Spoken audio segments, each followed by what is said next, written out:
नमस्कार मित्रांनो, मी जागृत होतो. आपलं पुन्हा एकदा स्वागत करतो आपल्या Marathi channel learn to turn मराठीमध्ये. मित्रांनो, आशा करतो सगळी ठीक असेल आणि सेफली ड्रायव्हिंग जी आहे ती करतच असाल. मित्रांनो, पावसाळा सुरू आहे, तर अशा वेळेला पावसामध्ये गाडी जास्त वेळासाठी पार्क करायची असेल, 1 महिने 2 महिने गाडी चालवायची नसेल, अशा वेळेला कुठल्या गोष्टींची काळजी घ्यायची त्याबद्दलचा व्हिडिओ जो इथं ऑलरेडी बनवलेला आहे, त्याची लिंक तुम्हाला वरती आय बटन मध्ये किंवा खाली डिस्क्रिप्शन मध्ये जे आहे ती मिळून येईल. तो जाऊन व्हिडिओ तुम्ही पाहू शकता. हायवेज वरती पावसाळ्यात ड्रायव्हिंग करत असताना कुठल्या गोष्टीची काळजी घ्यायची, गाडी स्किड होऊ नये म्हणून त्याबद्दलचा देखील व्हिडिओ बनवलेला आहे. तो देखील जाऊन पहा, नक्कीच मदत होईल. आजच्या आपण ह्या व्हिडिओमध्ये बोलणार आहोत की आपल्याला गाडी जेव्हा आपण पावसामध्ये चालवतो किंवा जास्त वेळ उभी ठेवतो, या दोन्ही कंडिशन मध्ये आपल्याला कुठल्या प्रॉब्लेम्सला फेस करावं लागू शकतं. पावसाळा बोलला तर गाडीचं दुखणं खुपणं जे आहे ते चालू होतं. गाडी जर जुनी झालेली असेल, असं नाही की जुनीच गाडी, यातील जे मी काही तुम्हाला प्रॉब्लेम सांगणार ते प्रॉब्लेम तुम्हाला नवीन गाडीमध्ये देखील दिसून येतील, आणि जर जुनी गाडी असेल तर ते जास्त प्रॉब्लेम्स तुम्हाला दिसून येतील. तर मित्रांनो, अशा प्रॉब्लेम बद्दल सांगणारे जे मी स्वतः फेस केलेले आहेत. आता मी 10-12 वर्ष झाली गाडी ओन करतो. ही गाडी झाली, बऱ्याच प्रकारच्या आधी देखील गाड्या होत्या 3-4 माझ्याजवळ. त्याच्यामध्ये देखील कॉमन प्रॉब्लेम होते. फॅमिली मेंबर्स मध्ये गाड्या आहेत, मित्रांजवळ गाड्या आहेत, त्याच्यामध्ये देखील हे सेम प्रॉब्लेम जे आहेत ते त्यांना देखील फेस करावे लागलेले आहेत. तर ते कुठले प्रॉब्लेम आहेत आणि आपण त्याच्याशी कसं डील करायचं आहे, लगेच आपल्याला मेकॅनिक जवळ घेऊन जायची गरज आहे का नाही आहे, आणि जर घेऊन गेलो तर किती रुपयामध्ये ते आपण सॉल्व्ह करू शकतो, ह्या सगळ्या गोष्टी आपण इथे बोलणार आहोत. तर चला मित्रांनो, व्हिडिओला सुरुवात करूया आणि पाहूया की कुठले ते मोस्ट कॉमन प्रॉब्लेम आहेत जे तुम्हाला पावसाळ्यामध्ये होऊ शकतात. पुढील प्रॉब्लेम तुम्हाला जर होत असतील तर खाली कमेंट करून नक्की सांगा. तर मित्रांनो, प्रॉब्लेम नंबर 1 आहे ब्रेक नॉईज.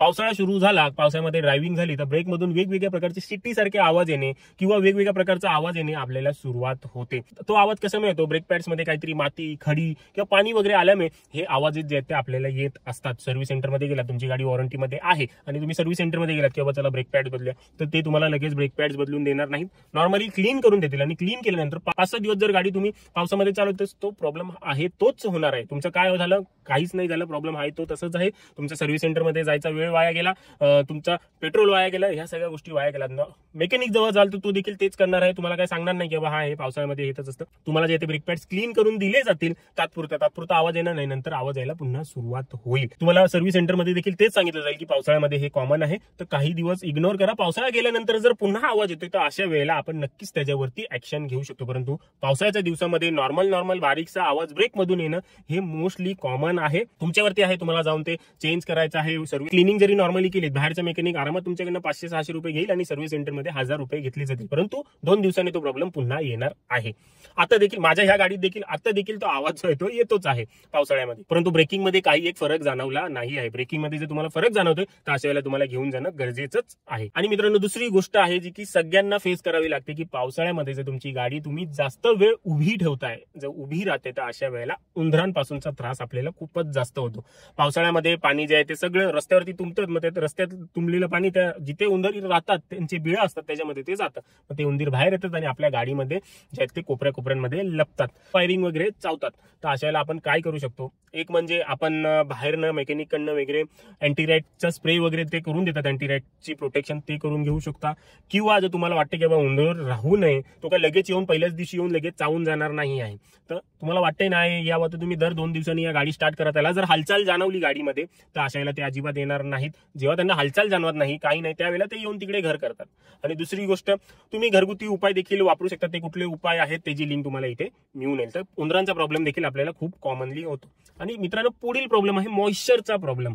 आपली जर गाडी भले जुनी असू दे किंवा नवीन असू दे, कशामध्ये एखाद्या पॉटच्या जॉईंट मध्ये वगैरे जे आहे ते मॉइश्चर जर आलं तर त्यावेळेला ती गोष्ट कामच करत नाही. फॉर एक्झाम्पल मी तुम्हाला सांगतो, आता माझी ही गाडी आहे, तिचा जो डोअर जवळचा जो सेन्सर असतो तोच काम करत नव्हता. त्याच्यामध्ये जे आहे ते मॉइश्चर पकडलेलं होतं. डोअर ओपन असू दे किंवा बंद असू दे, लॉक केलात की गाडी जी आहे ती लॉक होऊन जायची.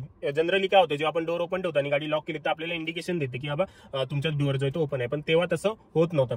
त्यावेळी मी सर्व्हिस सेंटरला घेऊन 3-4 वर्षापूर्वीची गोष्ट आहे, तर त्या लोकांनी काय तो सेन्सर रिप्लेस नाही केला, त्याच्यातला मॉइश्चर जो आहे तो काढून टाकला आणि त्यानंतर तो दरवाजा आहे तो योग्य प्रकारे काम करायला लागला. 2 वर्षांनी पुन्हा तीच गोष्ट झाली. मग मी काय सर्व्हिस सेंटरला घेऊन गेलो नाही, मला वेळच मिळाला नाही. नंतर मग पावसाळा गेला, काही दिवसांनी नॉर्मल होतं तसंच झालं. मला नंतर प्रॉब्लेम जो आहे तो फेस करावा लागला नाही. म्हणजे तुम्ही सर्व्हिस सेंटरला जा, नाही तर नका जाऊ. तो मॉइश्चर जेव्हा त्या ह्याच्यातून निघून जाईल, गाडी चालेल, गाडी हीट होईल, उन्हामध्ये येईल, मॉइश्चर जेव्हा निघून जाईल तेव्हा त्या गोष्टी काम करायला लागतील. जुन्या खूप गाड्या असतात, त्यांचा हॉर्न वाजत नाही मॉइश्चरमुळे. किंवा हेड लाईटच चालत नाही, ते मॉइश्चरचे प्रॉब्लेम आले. आता माझ्या पायाजवळ जे आहे ते मी स्कफ प्लेट लावलेली आहे नेक्सॉन या नावाची, त्याची लाईट चालत नव्हती पावसाळ्यामध्ये. मी बोललो घेऊन जाईन, परंतु नंतर काही दिवसांनी जेव्हा काही महिन्यानंतर पावसाळा गेला त्यानंतर ती चालायला लागली.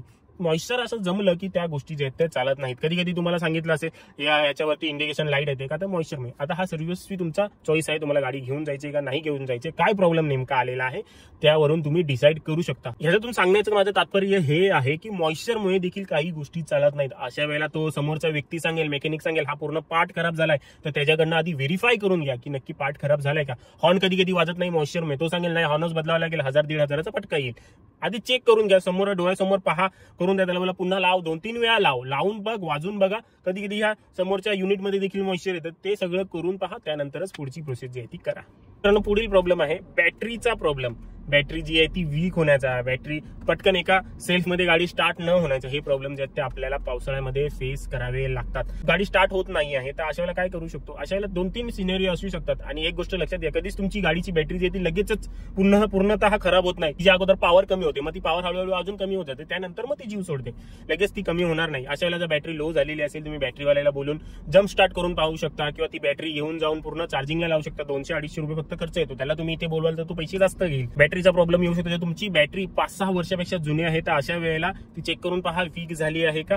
आणि जर तुम्हाला लॉंग जर्नीसाठी वगैरे जायचं असेल तर अशा वेळेला तिला रिप्लेस करून घेणं चांगलं आहे. परंतु जर कुठे जायचं नसेल, जवळच्या जर्नी असेल, तर अशा वेळेला तुम्ही तिला ढकल गाडी म्हणजे चालती तिथपर्यंत चालवू शकता.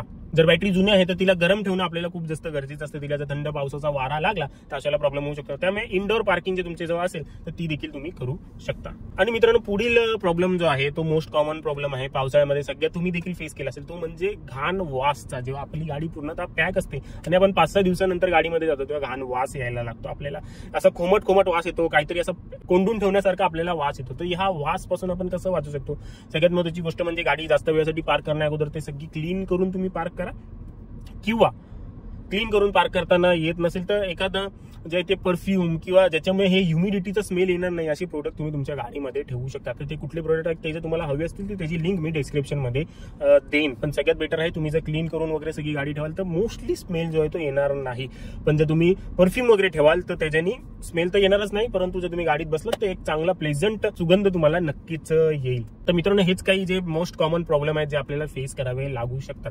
तर आशा करतो तुम्हाला माझ्या व्हिडिओपासून मदत झाली असेल. याचा पार्ट 2 हवा असेल कमेंट करा, त्याबद्दल व्हिडिओ बनवण्याचा मी नक्कीच प्रयत्न करेन. तुमच्या मित्रांसोबत हा व्हिडिओ शेअर करा, त्यांना देखील ह्याच्यानी मदत होईल. तर मित्रांनो, आपल्या आजच्या व्हिडिओमध्ये एवढंच. भेटूया पुढच्या व्हिडिओमध्ये.